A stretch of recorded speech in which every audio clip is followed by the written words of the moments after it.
اعوذ باللہ من الشیطان الرجیم بسم اللہ الرحمن الرحیم الحمد للہ رب العالمین وبہ نستعین انہ خیر ناصر و معین۔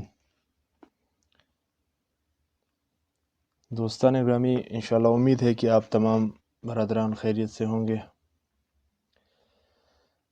تو آج ہم اپنا پہلی جو گفتگو ہے صحیح موضوع والی موضوعاتی گفتگو شروع کرنے جا رہے ہیں۔ ہم نے یہ کوشش کی ہے یا یہ سوچا ہے، پلان کیا ہے کہ ہم سب سے پہلے جو ڈسکشن کریں گے کسی بھی موضوع پر تو وہ مکتب اہل البیت علیہم السلام، مکتب قرآن و اطرت کے جو اصول ہے ان سے شروعات کریں گے، اور ان میں سب سے پہلے توحید ہے۔ ہم توحید کو احادیث اور قرآن کی روشنی میں انشاءاللہ بیان کریں گے اور اس پہ گفتگو کریں گے، اور گفتگو ہم اپنے کوئی الفاظ پیش نہیں کریں گے، فقط قرآنی آیات پڑھیں گے اور احادیث معصومین علیہم السلام بیان ہوگی انشاءاللہ تعالی۔ اور جیسا کہ پہلے والے ویڈیوز میں ہم نے بتایا ہے کہ احادیث فقط صحیح حدیث ہوں گی، اور جو مکتب تشیع کی اوتھینٹک کتابیں ہوں گی انہی میں سے ہی بیان ہوں گی انشاءاللہ۔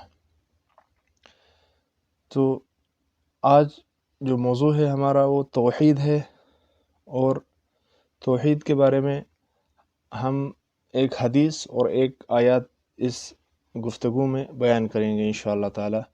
امید کرتے ہیں کہ خداوند تبارک و تعالی ہماری ان کوششوں کو، بھلے ہی بہت زیادہ کوئی بڑی کوشش نہیں کر رہے ہیں، لیکن بہرحال اللہ تعالی قبول فرمائے کہ اپنی طرف سے ایک قدم اللہ کی راہ میں بڑھا رہے ہیں۔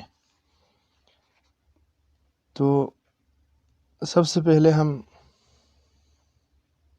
قرآنی آیت، توحیدی آیت جو توحید خداوند تبارک و تعالی کی طرف رہنمائی کرتی ہے، تو وہ آیت پیش کرتے ہیں انشاءاللہ۔ وہ آیت ہے سورہ بقرہ کی آیت نمبر 255 255 آیت ہے۔ یہ آیت مشہور ہے، آپ سارے جانتے ہیں اس کو، آیت الکرسی کے نام سے بھی مشہور ہے۔ تو ہم اکثر اس آیت کو ڈر بھگانے کے لیے یا اس طرح کے کاموں میں اپنے خوف کو دور کرنے کے لیے، اندھیرے میں ایسی چیزوں کے لیے یوز کرتے تھے تاکہ اندھیرے میں خوف نہ لگے یا فلاں و فلاں۔ جیسا آپ جانتے ہیں ہمارے یہاں اس کو اسی لیے رکھا گیا ہے، جبکہ قرآن کریم نے یہ توحیدی آیت ہے، توحید کو بیان کرتی ہے، اور علماء و فقہا، علماء اسلام اس آیت کو توحیدی نگاہ سے دیکھتے ہیں کہ یہ توحیدی آیت ہے۔ تو انشاءاللہ شروع کرتے ہیں۔ بسم اللہ الرحمن الرحیم۔ اللہ لا الہ الا هو الحی القیوم لا تأخذه سنة ولا نوم له ما في السماوات وما في الأرض من ذا الذي يشفع عنده إلا بإذنه يعلم ما بين أيديهم وما خلفهم ولا يحيطون بشيء من علمه إلا بما شاء وسع كرسيه السماوات والأرض ولا يؤوده حفظهما وهو العلي العظيم۔ صدق اللہ العلی العظیم۔ تو اس آیت کا جو ترجمہ ہے ہم آپ کو بتاتے ہیں، اور آیت کا ترجمہ ہم تفسیر کوثر ہے، جو الکوثر جو تفسیر حجت الاسلام شیخ محسن علی نجفی صاحب کی تفسیر ہے، ان کا ترجمہ یہاں پر ہم پیش کرتے ہیں۔ شروع اللہ کے نام سے جو نہایت مہربان اور رحم کرنے والا ہے۔ اللہ وہ ذات ہے جس کے سوا کوئی معبود نہیں، وہ زندہ اور سب کا نگہبان ہے، اسے اونگ آتی ہے اور نہ نیند، زمین اور آسمان میں جو کچھ ہے سب اسی کی ملکیت ہے، کون ہے جو اس کی اجازت کے بغیر اس کے حضور سفارش کر سکے؟ جو کچھ لوگوں کے روبرو اور جو کچھ ان کے پیچھے ہے وہ ان سب سے واقف ہے، اور وہ علم خدا میں سے کسی چیز کا احاطہ نہیں کر سکتے مگر جس قدر وہ خود چاہے۔ اس کی کرسی آسمانوں اور زمین پر چھائی ہوئی ہے، اور ان دونوں کی نگہداری و حفاظت اس کے لیے کوئی کار گراں نہیں ہے، اور وہ بلند و بالا اور عظیم ذات ہے۔ خدا کا قول سچا ہے۔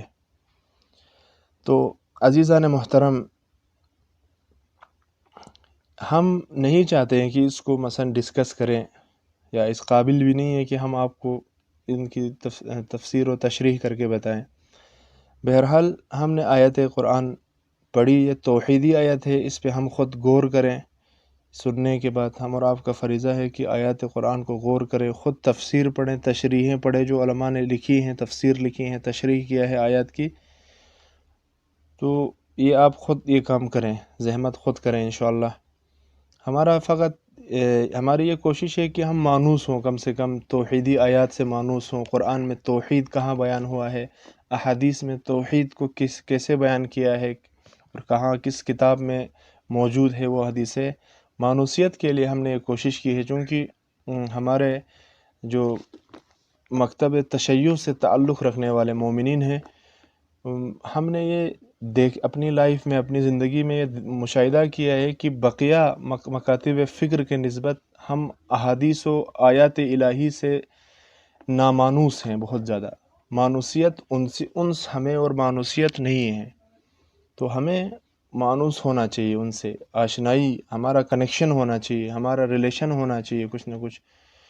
ہمارا اگر ریلیشن ہے، ہم مسلمان ہیں، ہم مکتب اہل البیت علیہم السلام کے پیروکار اپنے آپ کو کہتے ہیں یا سمجھتے ہیں، دعویٰ ہے، تو ہمیں چاہیے کہ مکتب تو ایک اسکول آف تھاٹ ہوتا ہے نا، تو مکتب جب آپ کسی اسکول میں پڑھتے ہیں، ہم اور آپ، تو ظاہر سی بات ہے اسکول کے سلیبس سے ہمارا سروکار ہوتا ہے، ہمیں پتہ ہے ہم اسکول میں، اگر ہم اسکول کے اسٹوڈنٹ ہیں تو ہمارا کوئی اسٹریم ہوتا ہے، ہمیں معلوم ہے وہاں کون سی سبجیکٹ ہے، کتاب کون سی ہے، نام کیا ہے، اس میں کیا لکھا ہے، تو اتنا تو کم سے کم سروکار ہونا چاہیے۔ تو اسی بنیاد پر کہ یہی کمی ہمیں محسوس ہوئی، خود اپنے بارے میں یہ نہیں کہوں گا کہ آپ لوگوں کی، ممکن ہے آپ میں سے بہت سارے مومنین آشنا ہوں گے الحمدللہ، لیکن میں خود اپنی بات کروں اور اپنے اطراف میں جو معاشرے میں دوست تھے، احباب وغیرہ تھے، بھائی وغیرہ، ہم سب کی یہی حالت ہے۔ تو ایک چھوٹی سی کوشش ہے، انشاءاللہ اللہ تعالی ہمیں اس میں کامیاب کرے۔ تو ہم وقت نہ لیتے ہوئے جلدی سے آیت ہم نے پڑھ دی۔ یہ توحیدی آیت ہے جس کو آیت الکرسی کہی جاتی ہے، تو یہاں تک پڑھا ہے۔ یہ آیت توحید بیان کرتی ہے، ٹھیک ہے نا؟ آپ اس کے بارے میں پڑھیں، تشریح کریں، تفسیر پڑھیں، اس کی واضح کریں گے علماء آپ کو اور زیادہ۔